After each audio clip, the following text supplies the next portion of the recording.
For our company, we work in every different industry, from oil and gas to aerospace to, pharmaceutical, dairy, brewing type deal. And to be able to walk through a shop and understand, where they are and where they're wanting to be and what they're forecasting to works for a good aspect. And then in terms of, how we treat our clients, it's been great. It allows for, even like with my LinkedIn following, of people seeking us out, knowing that we're a specialty company, knowing that we're going to stick to our word, and knowing that we're going to be there no matter whether thick or thin at the end of the day for that client makes a big deal.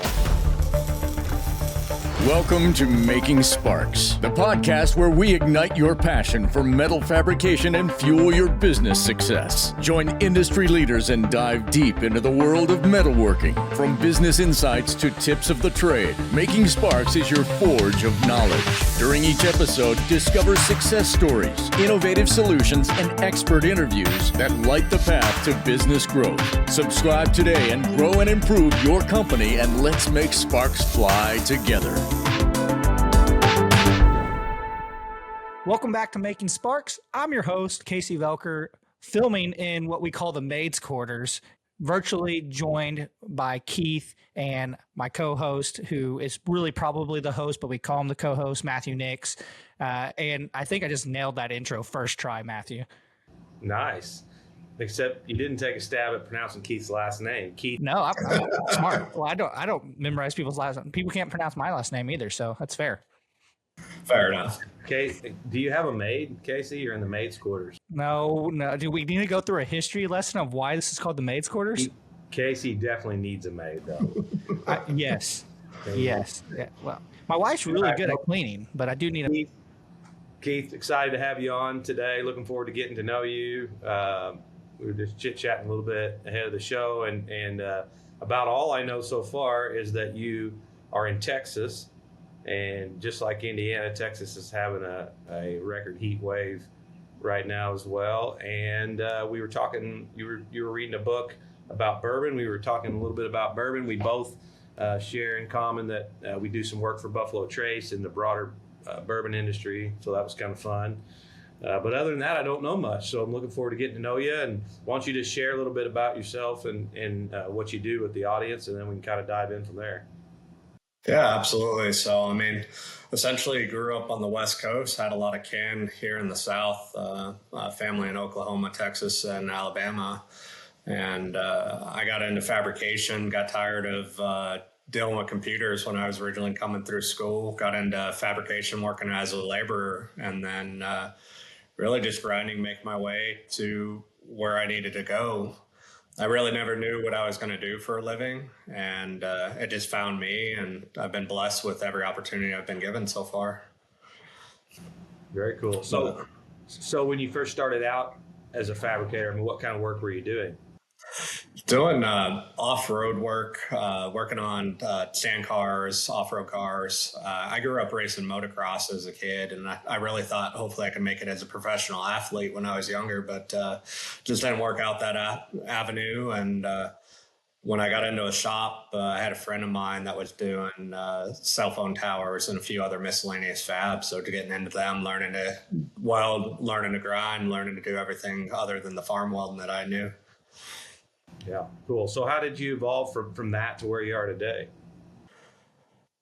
A lot of it's been just hard work, learning for others, listening to the old guys in the shop that have all the tribal knowledge throughout the years, and really kind of teaching and listening. I guess the biggest part that I run into with most of my generation is, everybody's got the mentality sometimes of they know what to do, they know how to do it, but not closing their mouth and opening their ears, as I like to say, and really hearing what others have to say and learning to interpret that into your own language.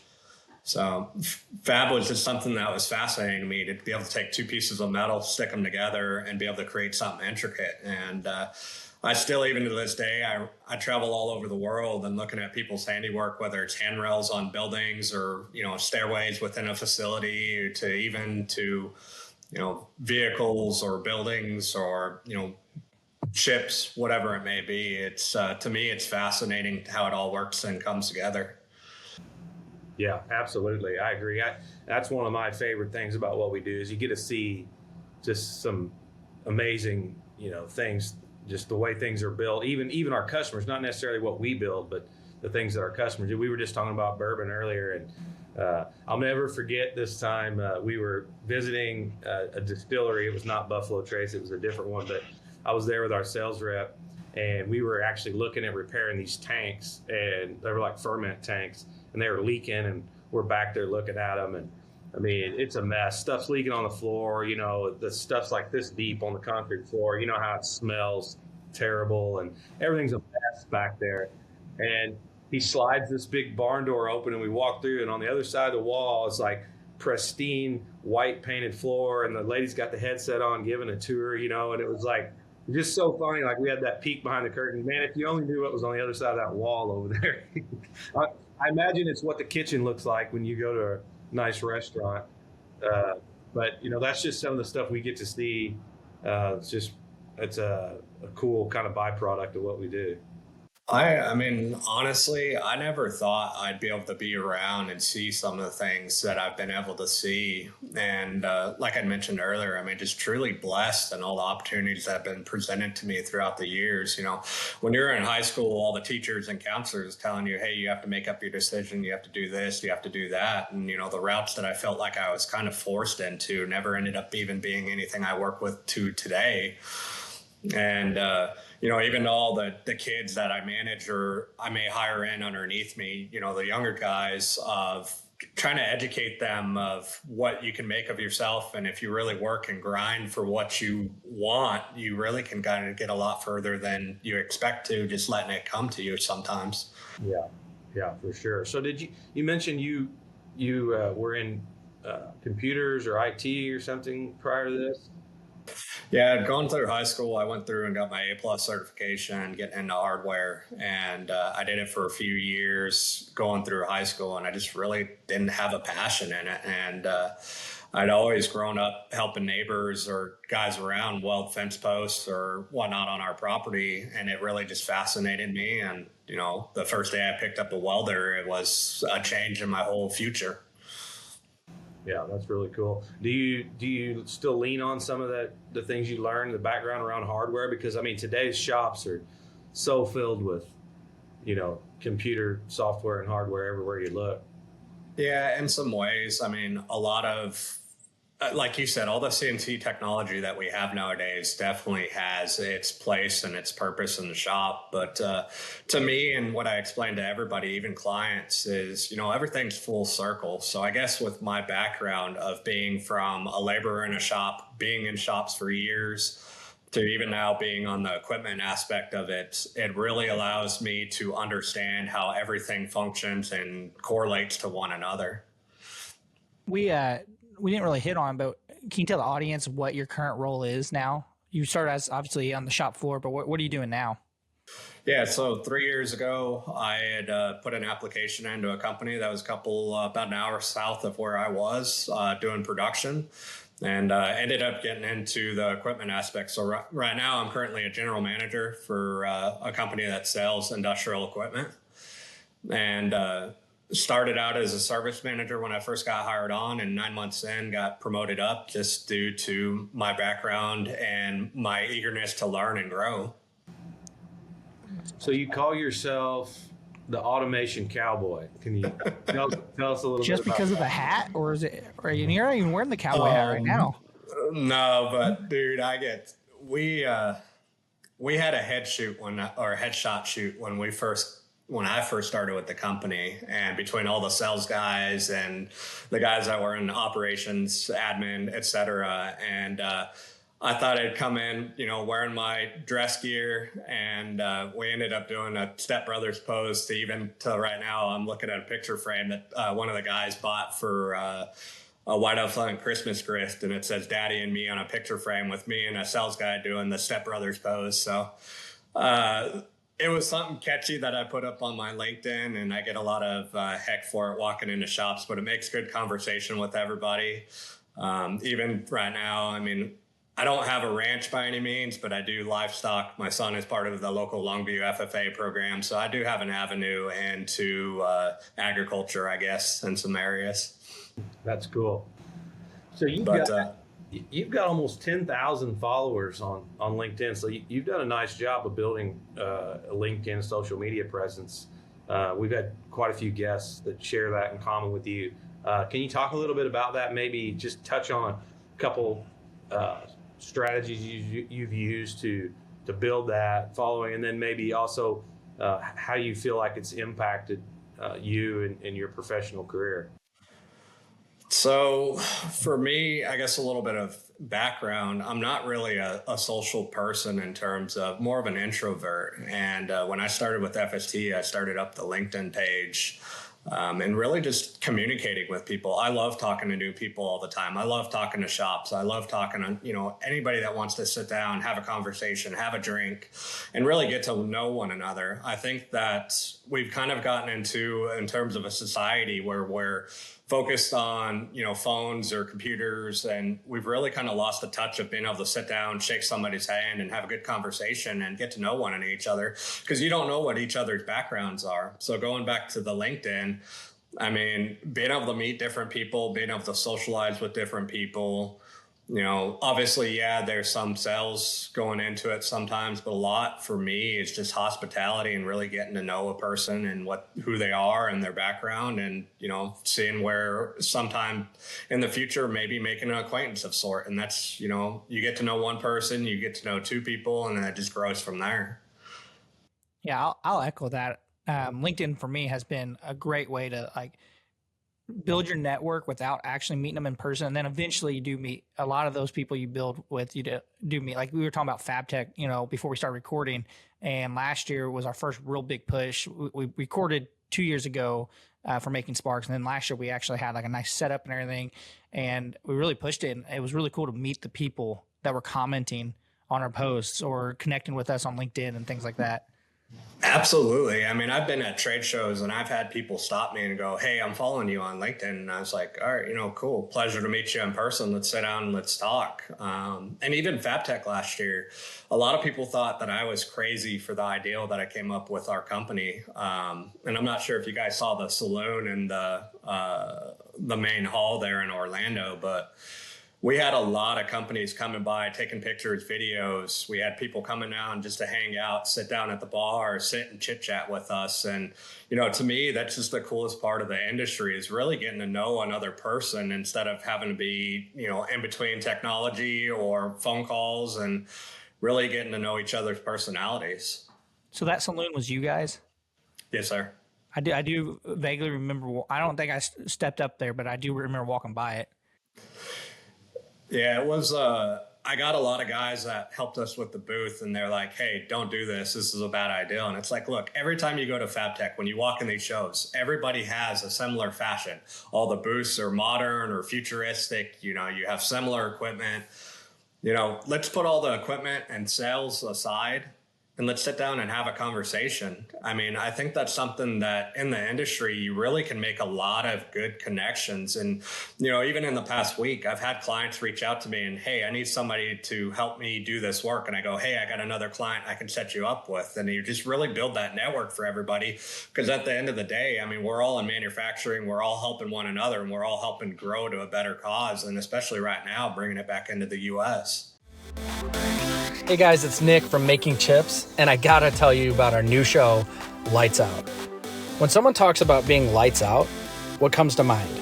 For me, it's Michael Jordan, he's got the ball, the game's on the line, or it's Leo Messi taking that ball up to take a penalty in a penalty shootout. These guys are elite, and they're unstoppable, and you just know they're not gonna miss. But I also think about the technology, automation, process, and most importantly, the mindset of the manufacturing leaders with the best shops in the world. Every episode will equip and inspire you to run lights out so you can sleep soundly while your shop never stops. Because we all know, if you're not making chips, you're not making money. So check out the new Lights Out podcast by Making Chips. I will see you there.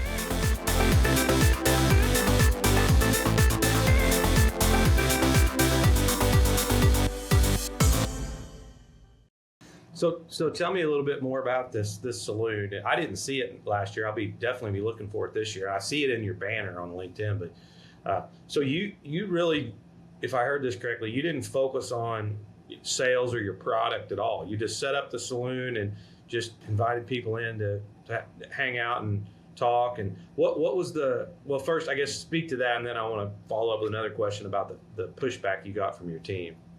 Yeah, absolutely. So, I mean, we get it all the time of, hey, if we make a deal with somebody, we shake your hand on something, we're gentleman's agreement. Or even for Texas, everybody's synonymously, every time we have one of our partners come from Europe, they say, hey, we want a Texas hard hat. So that's where the cowboy hats come in. And we like to be able to be a little unique in how we go about things and show a little bit about our background. And, even for this year, we made custom belt buckles that say Chicago and FabTech 2025 on it, just for our sales guys standing around, for being able to meet with clients, and, even giving one away to somebody that wants to come over to the booth, chit chat with us, and enter in for winning the collaborative buckle. That's really cool. So do you have like marketing material out about your product at the booth, or? We do. For us this year, we're really getting into more digital. So we went through and made a digital flip book. We're really trying to make it more streamlined. We do have equipment and whatnot there to show people, but it still goes back to the same thing of the relationship. To us, it's more valuable to build a relationship with a client or a fabricator long-term than it is to sit there and try to collect a check like some other, I guess, others that do a similar aspect to what we are in. And we really want to, and I keep hitting on it and I keep repeating it, but we really want to get back to the day of where everybody can have a conversation. We can build long-term relationships. It's not just about a monetary exchange between one another, because the stronger we can help build each other, the better we're both going to be in the future. Yeah, that's really cool. So what was the pushback you got from your team about doing the saloon? A lot of it just was, hey, if you do a theme booth, you're going to burn it out within the first year. And I think after the response that we got at FabTech in Orlando, that, we really had a lot of people using us as a place marker for people to find their booths. And then this year, taking it a step further, we have some companies that jumped in to help sponsor it. So Garrison Brothers, being another local Texas company, is helping sponsor. We've got custom made bottles. We're bringing a bourbon to the show. We've got local clothing outfitters that are helping outfit our sales guys, and really just supporting that Texas economy. That's super cool.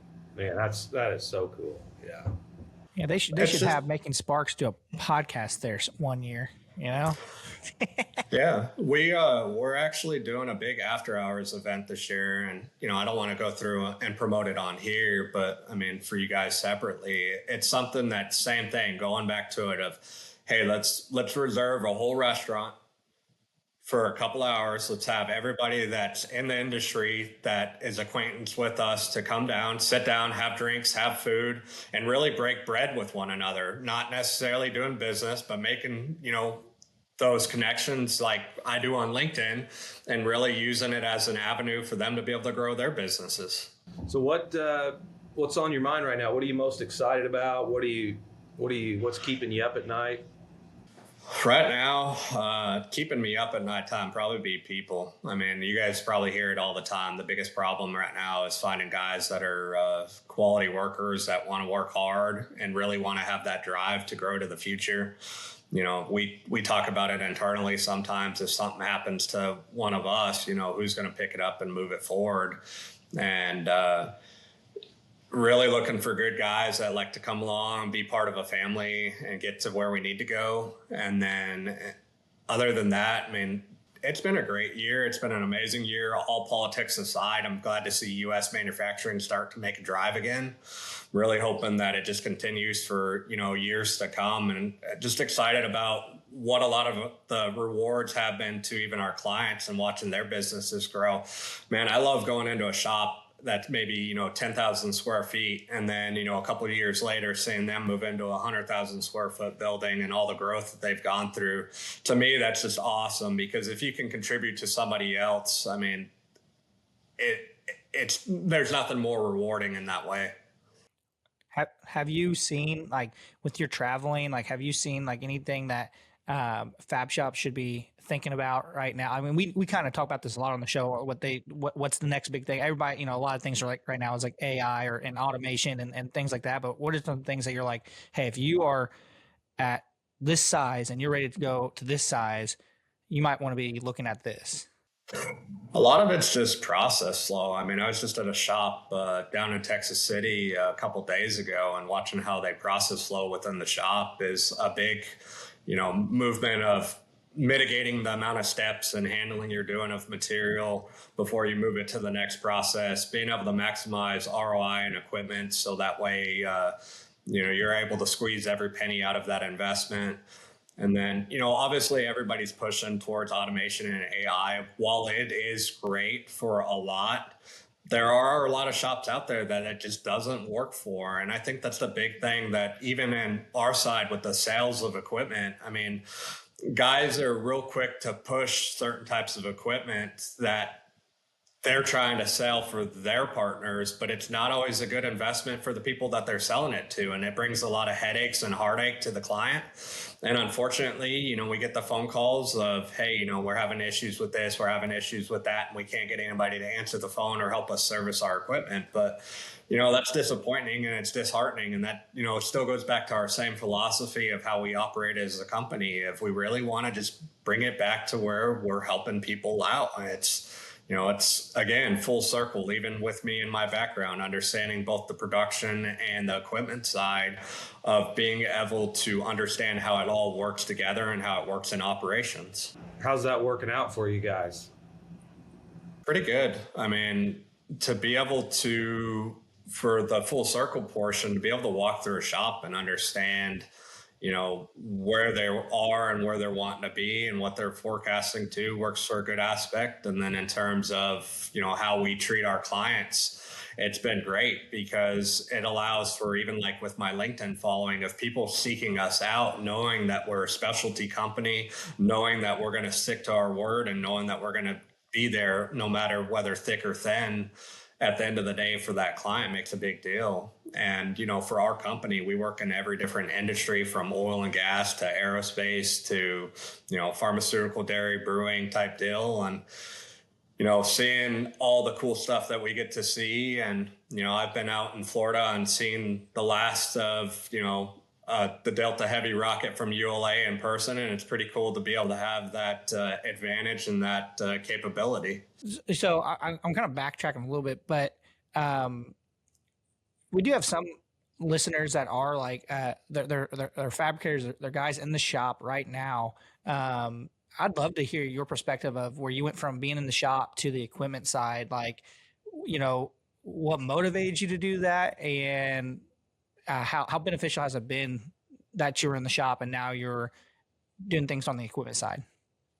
Well, it was huge. When I first started at a fab shop, I mean, I was making $7 an hour, doing light welding and pretty much out paint prepping.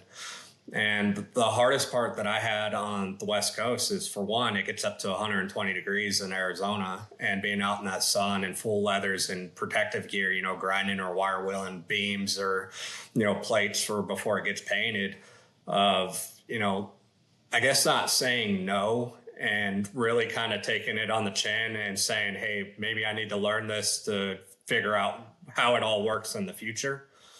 And then, getting in even to the fab part, really just taking pride in every weld you lay down, every part that you bring off of a machine, making sure everything's accurate, clean, quality. So that way it goes out the shop with no rejections. And then even to now on the equipment side, of really wanting to help fine tune how clients' equipment works for them, so that the way they're not having struggles and they can continue to mitigate the quality loss or the cost for the faults in the quality within the company. And then being able to build a better rapport with their clients in the long run, it just helps them out.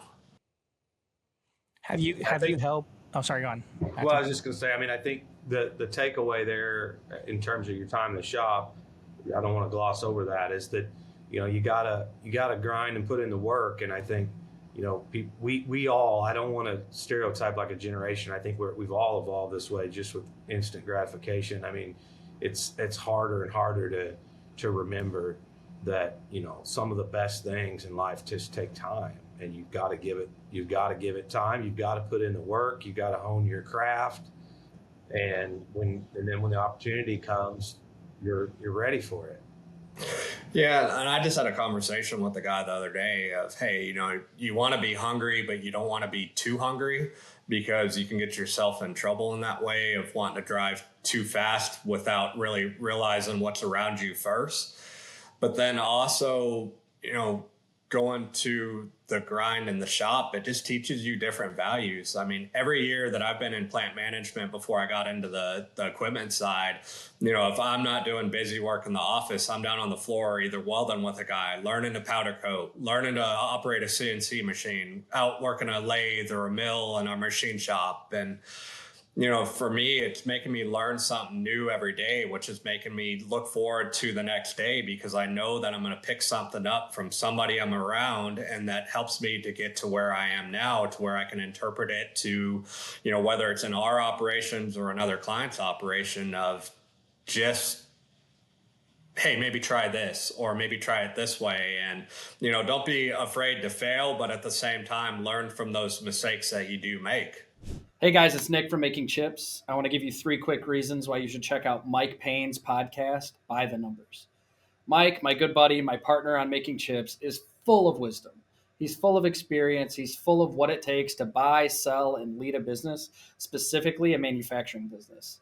So all the numbers that you should be focused on to improve your performance, that's what he's the master at. The second reason, Mike's the first person I call. If I'm looking at a new idea, a new partnership opportunity, a new acquisition, any new initiative where I need to dive into the numbers and figure out how to approach it, Mike is who I go to. And third, you got to love that buttery Tulsa King voice that Mike rocks. It just soothes your soul. It gives you the confidence to elevate your leadership. Jokes aside, if you love making chips, or if you're just passionate about improving your business performance and the financial performance of your company, check out By the Numbers by Making Chips, hosted by my good buddy, Mike Payne. I will say what you guys were both talking about, the grind. Like, I think people forget that, like, so often I still feel like I'm kind of young in my career, and when I had certain mentors that would be like, you got to put in the work, you got to have the experience and stuff. And when I was young, I was like, I'm good. My mom said I was going to be great, so I'm good. I'm really good at what I do or whatever. But then looking back now, like in hindsight, if I didn't do what I did for my own career and show up and actually do what I do every single time, I wouldn't know. Like I'm just now starting to manage people, and I kind of remember my cockiness back then, and I remember like that kind of the experiences I had. And I think, I've been watched with Matthew, like on the Knicks side, like when some of the younger guys have grown into leadership roles. I don't think they would be as good as leaders if they didn't put in the years that they put in on the shop floor, and appreciating that a little bit. Well, a lot of it is maturing. And then I have another side that keeps me pretty humble. I mean, my wife is a special ed teacher for high school. So I really get to see a lot of the trials and tribulations that she deals with a day in and day out in our educational system with kids. And I think that really kind of helps too, even so, like you just mentioned on a mentorship, we like to, as a company, donate to local community colleges and high schools around with industrial equipment, because I think at certain points in time, we were really running into labor shortages in ways where, people are not wanting to do that same grind that we grew up doing, but at the same time, they have an interest in it, but they just don't have the right person behind you to help kind of motivate them and lead them to where it would be beneficial for them. And, even for guys in the shops, I used to love to take a welder from the area when we're slow. And I'd listen to one of your guys' other podcasts the other day of, instead of laying people off, teach them to be more valuable in a different area. So, if you've got a laborer or a guy that is over welding and you don't have no work for him because you have a bottleneck in your thermal processing or your press brakes or wherever else it may be, cross-train them in something else that makes them more of a valuable employee for the future. Take them to, one of the machines, teach them the CNC, teach them, for me with our machine shop was the best area because there's always where we're the business and the biggest bottleneck of, hey, show them how to make something. And, we've made trinkets. I've made chest pieces on lathes and I've made stuff on the mills. And, I think that brings a new light and joy into their market to where when they get older, they have another life skill that they can look into. And then it can help them to where they're not doing backbreaking work every day, doing their, grinding and laboring that they were going to be stuck in forever unless somebody helped mentor them towards that. Yeah. I think as leaders or business owners or whatever, I think that's one thing that Matthew has probably heard when we do my quarterly strategic meetings and stuff like that, is that I really do believe that we have an obligation to make our employees as good as possible. And if we're just, I truly believe if we're just a stepping stone in their career because maybe the business is not the right fit, that's okay. As long as they're giving you 100% and you're giving them 100% back, I think it's your obligation. I know Nick's does a great job of cross training team members and stuff like that. And I just think too often, I think a sign of poor leadership is when you keep someone in a role because you don't want them to move up because they're so valuable in that role. And there's a flip side there, right? If they're that valuable and they don't want to move up, you make it known that they're valuable in that role. But if they want to explore and get better and move up, I think you have an obligation to help them. Well, it's the little things that matter. And that's, I never thought that I would be in the market that I am right now, or I'd be in the position. And, again, I was blessed to have, a gentleman, Jeremiah Weekly, who's the president of our company, really give me an opportunity and really see a lot of value in what I had to bring to the table, on that piece of paper that I sent in for a resume or an application. And then getting into the company of just really understanding, from his viewpoint, we're very faith-based in terms of a company, but then even with the guys going out and doing fun things, doing team building events, going to, corporate hunts or, going out and doing something silly out back or whatever it may be to keep it liven and fun. And, it's really kind of cool to be able to even see on LinkedIn nowadays of a lot of shops really understanding that in their upper management and taking people out and doing exercise drills or cornhole games or, clay pigeon shoots. And, it's cool to start seeing shops go back from putting a number on to their employees to actually realizing the value that they bring to every operation along the way. And, them getting to understand of how things function in the shop because maybe they haven't had hands-on equipment like one of us may have. Yeah, we just had Jason Hayes. I think you're connected with him on LinkedIn too. We had him on the podcast recently, and he's doing some really cool stuff around just engaging the team members in fun activities and simple activities, but but being so regular and consistent about it has made it. Not only is it having an impact there at their shop with their team, he's built an incredible social media following around it. And so, and I know that was not his intent. It wouldn't have worked. I mean, it would have been disingenuous, but it works because people just find it cool, and we actually have adopted a couple of things from him, and it's been so cool to meet. There's a lot of neat people in our industry, and it's cool, Keith. We've got you on the show. I've loved a lot of things you have to say today, and then I look up on your LinkedIn, and one of our mutual connections is Jason. So not surprising. Yeah, we have a lot in common in a lot of different areas. And, like you just mentioned, the things he does, those couple minutes a day make a life-changing event for those guys that work for them. And then they bring that happiness home to their families. And it really, it's amazing to see all the joy that the employees get out of it. And then, their families being able to reap some of that benefit that makes, just better lives for all of us involved. But no doubt. Yeah. The ripple effect of that, if you're miserable and you hate your job and you go home and you kick the dog and yell at your wife or flip that around, right? And just think about the ripple effect. You love your job, you take pride in it, and you're happy when you come home, and that's got a generational impact. It's definitely a big responsibility we have as business owners and business leaders.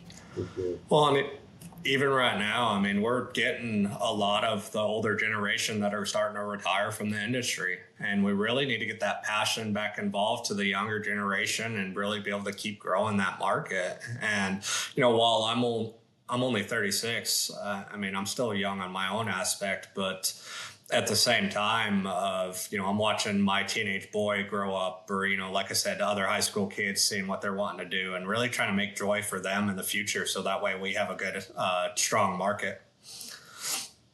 Yeah, on that topic, I've said this on many podcasts, but I'm just going to keep banging the drum. One thing I think we all need to do in our industry as we're continuing to promote the trades to the younger folks is there's a lot of great traction around this whole economic conversation about not student loans and good pay and all that. And that's all fine and dandy. But I think we got to do a better job of preaching about the fulfillment factor of working with your hands, creating something,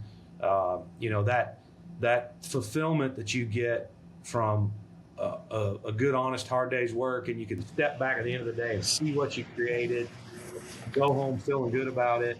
I think that's just, it's underappreciated right now. And frankly, I think, some of our mental health and other issues we're dealing with are because people are missing that. And so I think if we can help people connect and find meaning and purpose, pride in their work, I think that's a as big or bigger part of the conversation about getting people back to the trades, right? You don't have to get some bullshit degree and sit behind a desk and do some miserable freaking job that you don't really even know why the hell you're doing it or how it makes an impact, and you're just collecting a paycheck, right? And that's, I mean, absolutely. And that goes back to even what I was mentioning earlier. It's learning something new every day. And, even for me, break up the monotony of your day. Go do something different. Go learn from your guys in the shop of what they're doing. Learn how they go about doing it. And really just understand what your people are going through. And even for us, I mean, if you've got to come in here and sit in my office and we need to have a talk about, spiritual, or we need to talk about your personal life, I'm all for being ears for you and trying to help you out as best as I can, because at the end of the day, I mean, we're on a mission together. Well, man, this has been an awesome conversation. Thank you so much for being with us today. And it's great getting to know you. And Casey, any final thoughts before we wrap up? Yeah, I just appreciate it, Keith. And I will say, I think most people will probably want to connect with you on LinkedIn, but is there any other places that you're like, hey, I'm actually really, maybe you're really, avid TikToker. I don't know. No, I'd say, hey, if you want to have a conversation and get to know me a little bit more, or you want to get to know a little bit more about, what we do, come visit us at FabTech. The saloon will be back up in Chicago. We're going to have a blast of a year together. And, I think you'll really come see that hospitality and learn what everybody's about, and that don't lose faith in others. Yeah, absolutely. I'm coming to see the saloon, man. I know. I think I'll step by. I'm going to have a bourbon with you. Absolutely. I won't have a bourbon. I'm not. We will be recording live at FabTech, so come see us as well. Casey, you want to tell the audience where we'll be? Yeah, we'll be at the multi-press booth, which is a division of Pacific. I'll top my head. Sorry, Brian, with Pacific and multi-press. I don't know the booth number off my head. Yeah, we'll be at the multi-press booth, but yeah, I was going to look it up because we just posted about it. I just don't remember the number. I wasn't prepared, Matthew. You didn't tell me you were going to tell me to plug that. I put them on the spot. We'll be at booth D41702. That's a long one too. Yeah, I think as long as they know we're at the multi-press booth, I think it's all that. And shout out to multi-press, because if you would read the notes from Maggie, she told us she does a great job of keeping Casey and I's butts in line. I don't read the notes. She told us these will be the last few episodes that are published just before FabTech, so make sure you talk about being at FabTech. So we're talking about being at FabTech. We will be recording there. Keith's going to have the saloon there. Matthew, you're going to be speaking. I'm going to be speaking. I'm going to be speaking there. Casey is. I think my wife Lindsay and Adam Schmidt are both going to be speaking there too. So we're going to people are going to be a lot smarter or a lot dumber.